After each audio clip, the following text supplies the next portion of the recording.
Olá, eu sou Luiz Osório da Soma Investimentos. Vou comentar agora os principais destaques do mercado financeiro da última semana e o que temos que esperar para a semana que vem.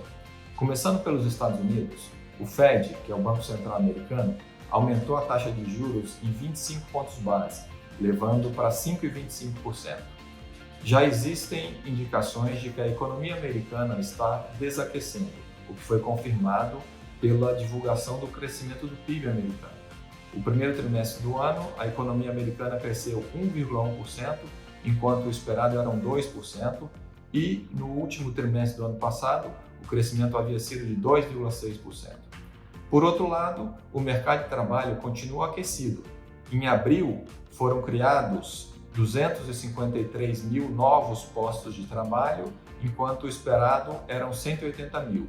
E outro indicador importante que o Banco Central americano segue é o PCI, que é o Índice de Preços de Gastos Pessoais. Ele subiu.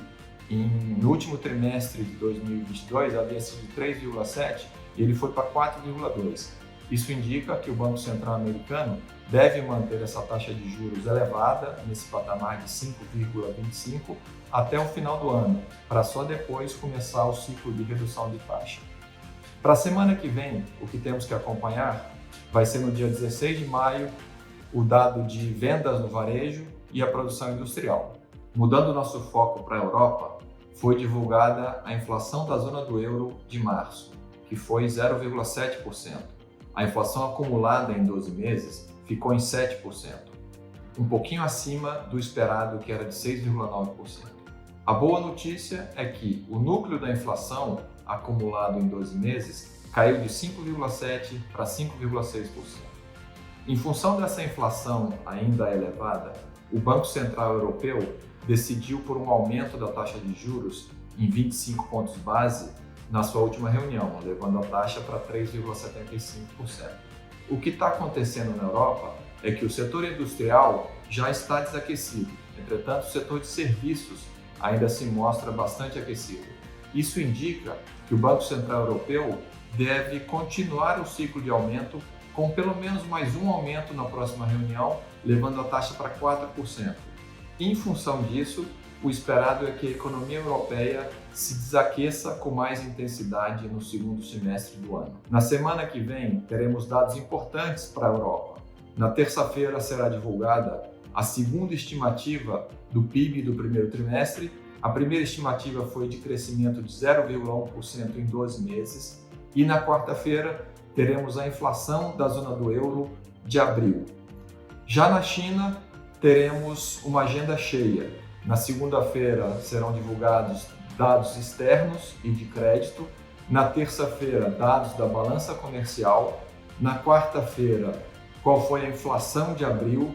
E na sexta-feira, serão divulgados dados sobre novos empréstimos na moeda local, ou yuan.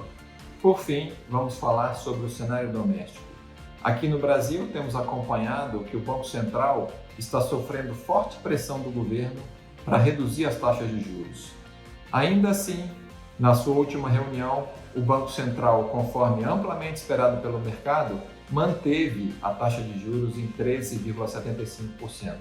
O cenário base do Banco Central indica que a inflação em 2023 vai ser de 5,8% e a inflação de 2024 vai ser de 3,6%, ambas acima da meta da inflação. Por isso, o Banco Central mantém a taxa de juros nesse nível. O Banco Central reconhece que houve redução nas incertezas com relação à política fiscal após o encaminhamento do projeto de lei do novo arcabouço fiscal para o Congresso Nacional. Entretanto, ele destaca que não existe uma relação automática entre a aprovação do projeto de lei e a convergência da inflação para a meta. Por isso, ele deve manter a taxa de juros alta e é provável que o início da redução da taxa de juros se dê apenas no último trimestre do ano.